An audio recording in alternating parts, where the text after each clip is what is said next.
Hey everybody, welcome back. I'm Anarchy Ass.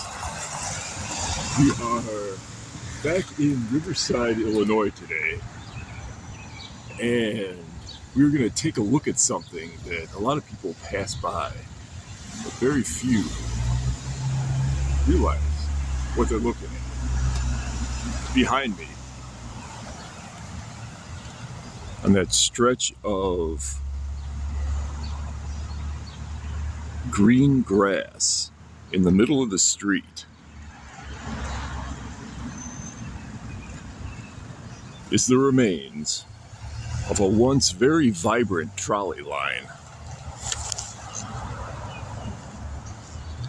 It's since been buried, literally. Sod was put over the top of it and trees planted to make it look like a roadway median, but it's really not. Because from 1897 until 1948, it looked a lot like this. 1948, 2022. 1948, 2022. This trolley line was part of the original Victorian era design of Riverside. We are looking at Woodside Road and Des Plaines. This is Des Plaines outright that you're seeing. Woodside's behind me. And this rail line ran from the entire length of Des Plaines to Cermac Road, where it veered eastward towards Harlem Avenue. It ran in the opposite direction also from Harlem Cermac all the way to Brookfield Zoo. Brookfield Zoo in those days didn't exist yet. So what it did was let people off at the edge of what was then Riverside.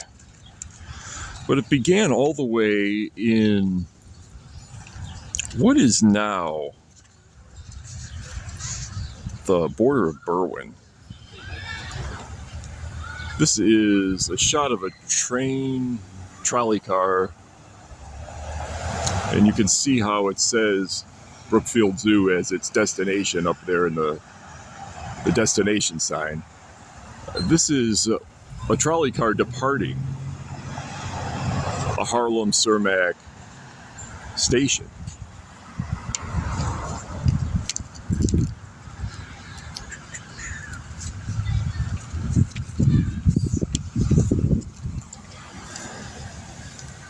These trolley cars were really popular among locals. A lot of people used them to get to work. What they would do is get off here and walk the rest of the way to the CB&Q rail line, now the Burlington Northern, and take that into Chicago as part of their daily commute. The company that ran the streetcars was called Westtown Streetcar. They were a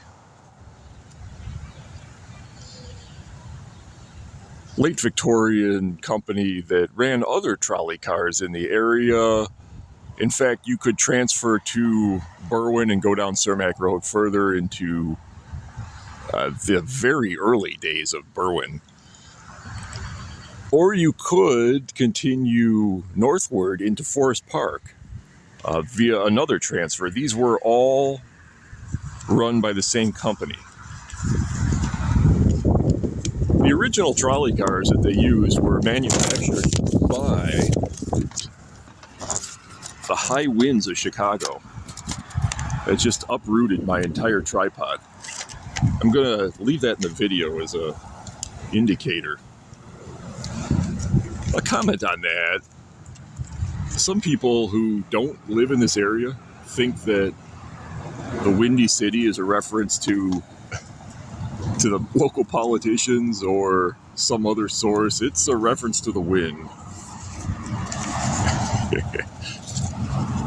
Without a doubt.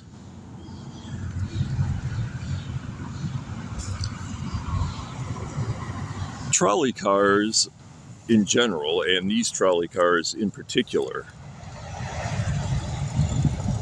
were eventually replaced by bus lines. And although the bus line doesn't extend this far, it still goes as far as the edge of Riverside in the same pattern as the trolley cars did back in the day. It was replaced in 1948 after they stopped the trolleys and covered them. They began the bus lines. The mayors of Cicero and Berwyn cut the ribbon. There's a historic photo of that I wanted to include, but neglected to bring today. And people pretty much forgot about the trolleys. I first heard about it from some old-timers in the area who remembered the 1940s and was surprised. But as I looked at these medians, I realized that they're pretty much the exact width of a trolley car. So doing some investigation, I found that it was true. If we take a little walk out here, we'll see exactly what I mean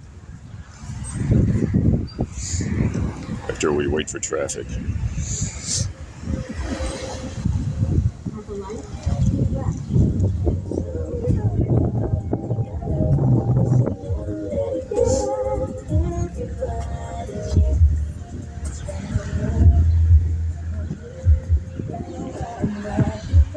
Nobody will get hit for copyright due to that car driving past. This is the median I'm standing on now, and this is the direction in which the trolley cars would travel.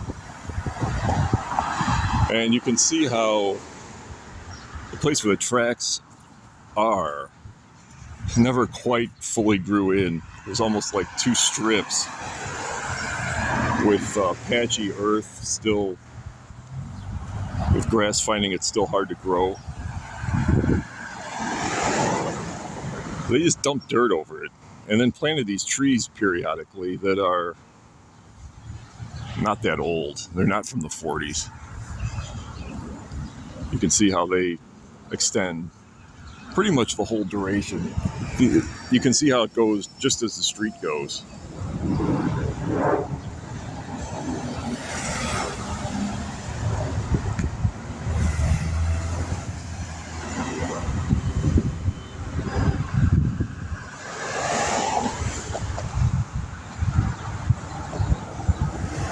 These persist into North Riverside, these mediums that were once the tracks,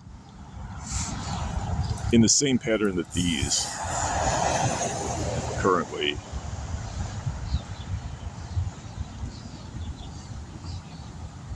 appear. They end here. This is not the end of the line. What the tracks did was they curved. And if we walk down to the end of the median,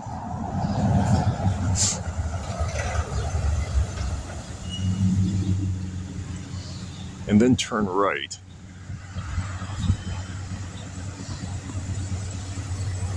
we're going to go to another stretch of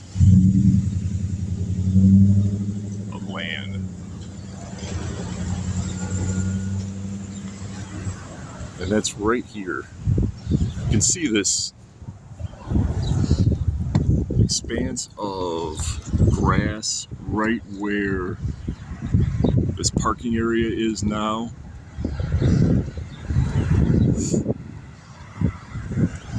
This was the continuation of the rail line, and I don't know if the tracks are buried beneath this or not. I want to say that they are, because there's not a whole lot growing here. There are trees lining it, but they're not out on the area where the tracks are, or would be, if they are in fact under there.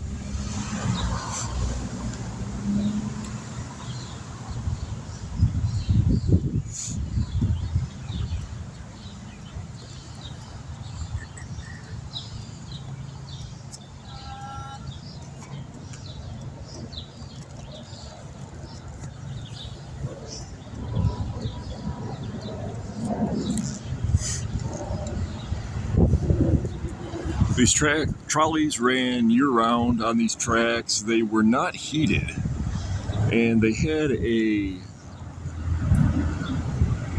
suspension system that was really primitive. Anyone riding on one would really feel any sort of bumps or disruption on the rails. They were manufactured by the Pullman company that was more famous for manufacturing railroad cars, and which is famous in Chicago for two reasons. One is the Pullman neighborhood, which was at one time a separate town. And the second thing they're known for in Chicago is the Pullman Strike. They drastically, shall we say, mishandled their workers, resulting in one of the largest labor strikes in Chicago history, and resulting in heavy violence. The Pullman Strike is an historical episode best left for another episode, but it's worthy mentioning it here because they made these cars for this rail line, and did so until the company's demise. Trolley cars were much less profitable than railway cars, simply because there weren't as many of them. They tended to be in major cities. It was rare for suburbs like Riverside to have one, although Riverside was a little more upscale than a lot of the surrounding suburbs, which could lend to Riverside having its own trolley line, as did some of the more upscale suburbs of this area, most notably Forest Park.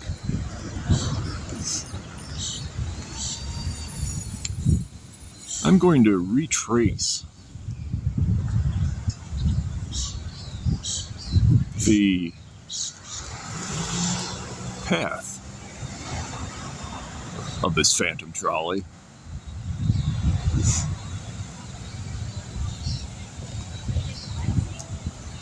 As far as I can today. The path in which the trolley took led it over a bridge which no longer exists. This is it.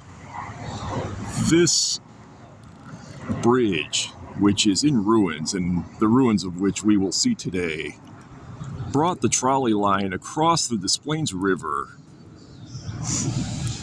across what is now First Avenue, to what is now Brookfield Zoo, and what at the beginning of its history was just a trolley stop for people to disembark to Brookfield, which at that time was Grossdale, and later it became the Brookfield Zoo.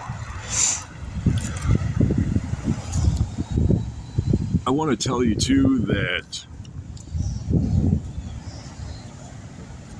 Brookfield Zoo had its own trolley for many years in miniature.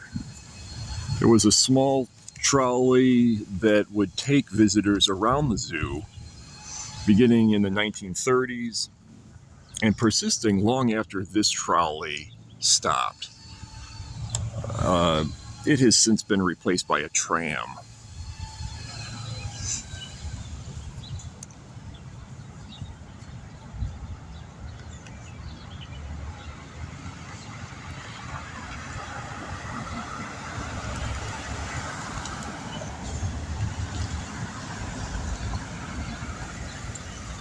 So if we walk in this direction, and the ground is kind of wet today, we'll see the full length of what I'm talking about. And again, you can see how this is really precisely the width of a trolley car. I'm going to walk into these parking spaces just to avoid stepping in the mud. But I'm going to keep the camera on this because this is the direction in which the trolley would have traveled.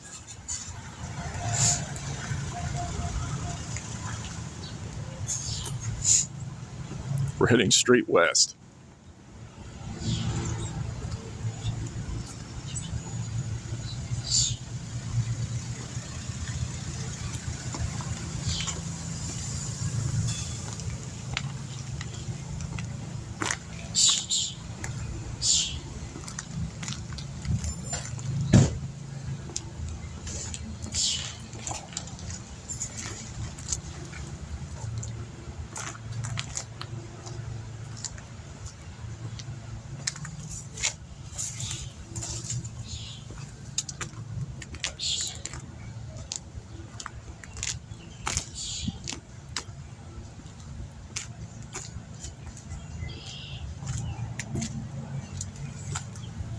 So it's really overgrown.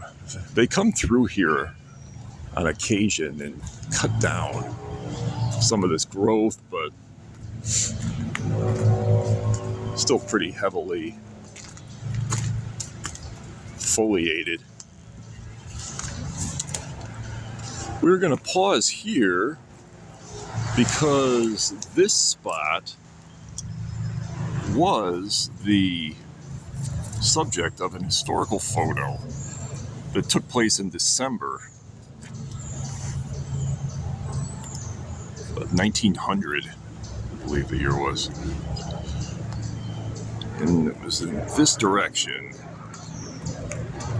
You can see now that this is just an empty expanse of grass, but in December, circa 1900, it looked like this.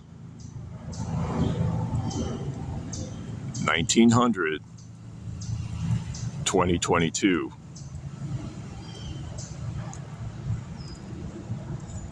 $1900, 2022.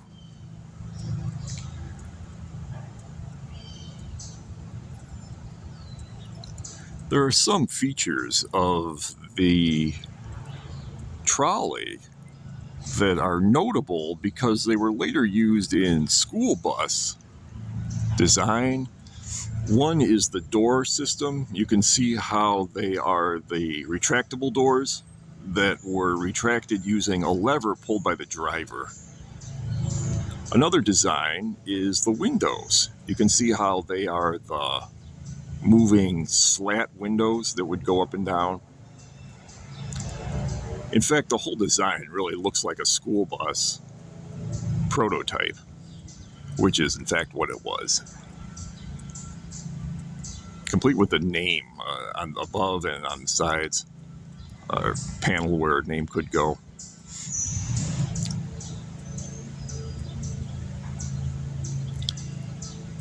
So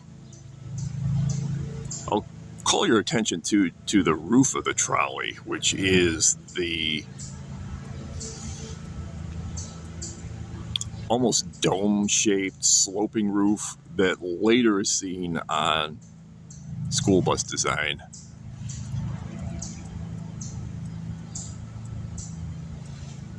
And really early buses in general. The modern bus really owes its origins to the trolley.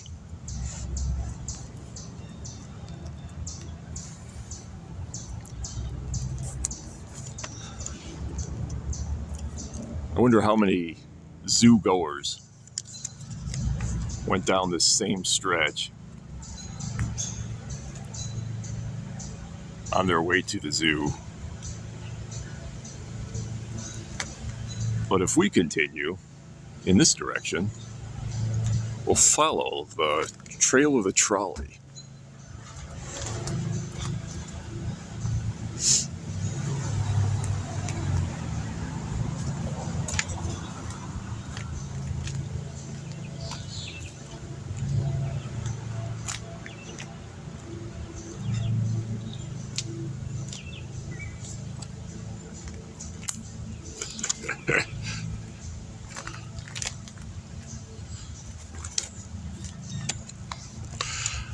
I'm getting heavy police attention out here today.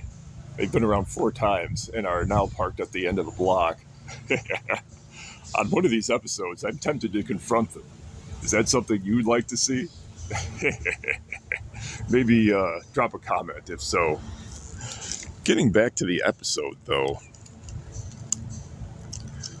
and this phantom trolley line, there's some heavy growth over here, what looks like rhubarb. Growing wildly.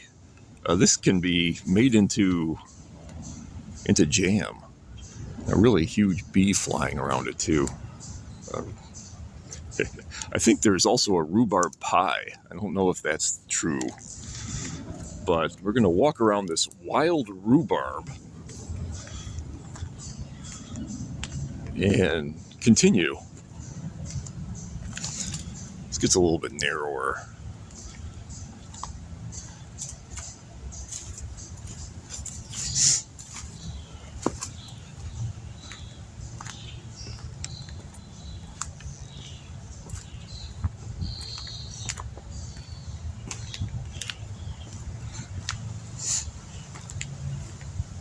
Some of the neighboring properties have built fences. Here's a rabbit in this area, but the original trolley just had a chain link.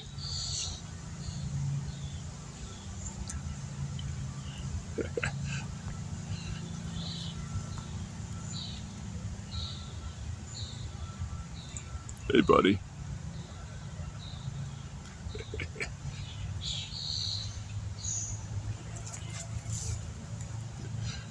There he goes.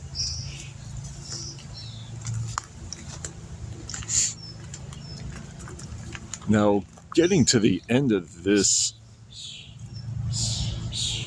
stretch of the Phantom Tracks, which is on Park Place, stretches the length of Park Place in Riverside.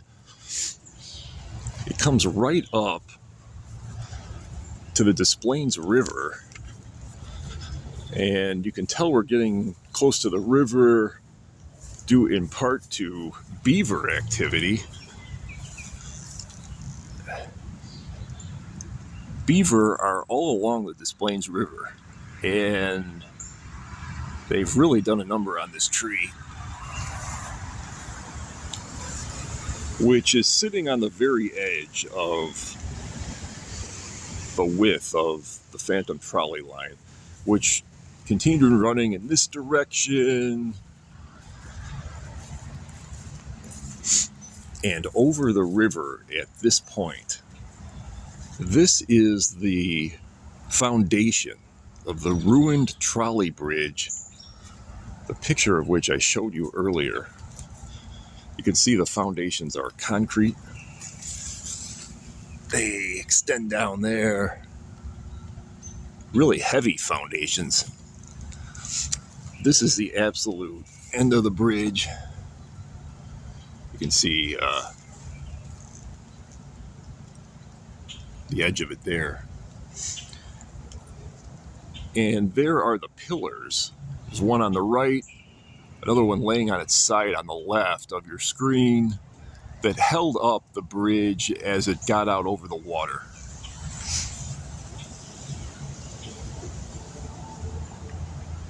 I have a photo of that from roughly 1916, 1916. 2022,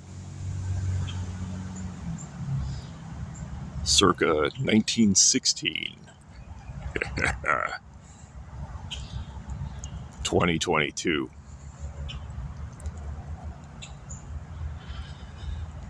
You can see how this really goes into the woods, and it's a wooded area on the other side. It's now known as the Zoo Woods, and then it would come out over what is now First Avenue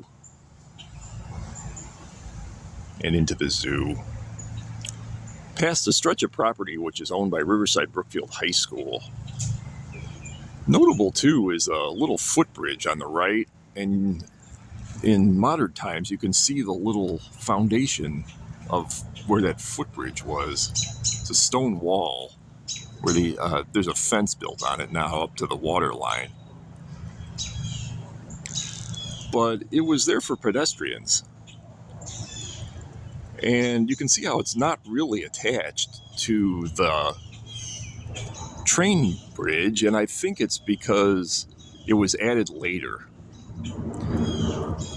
My guess is that they were probably worried about pedestrians, most likely children, walking on the bridge and creating a safety hazard.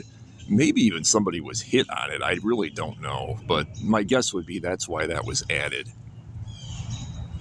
You can see the high rails on it too, definitely trying to keep people away from the tracks.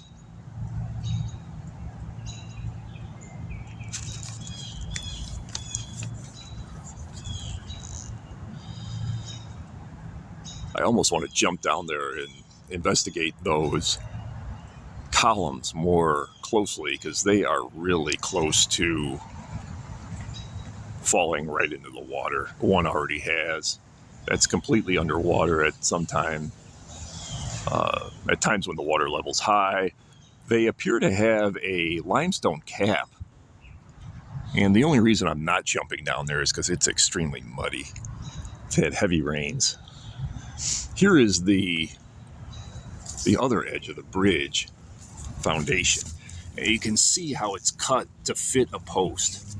Those square wooden posts that held up the rail line. Even a chunk of the original chain link still hanging on, but very rusty.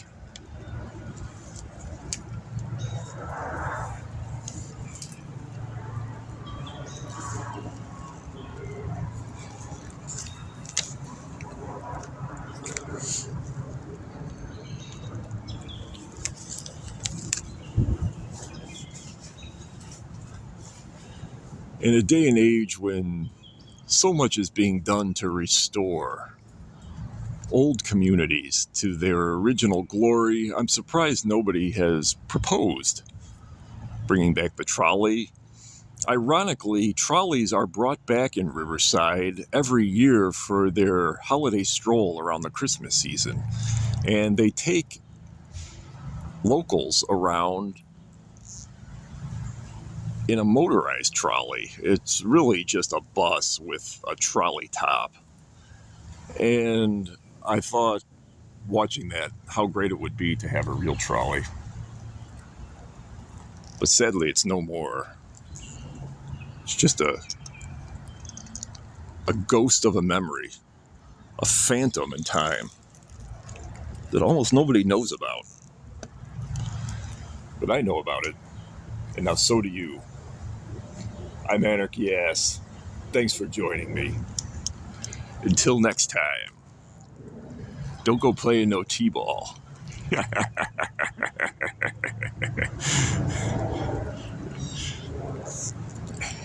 Yeah.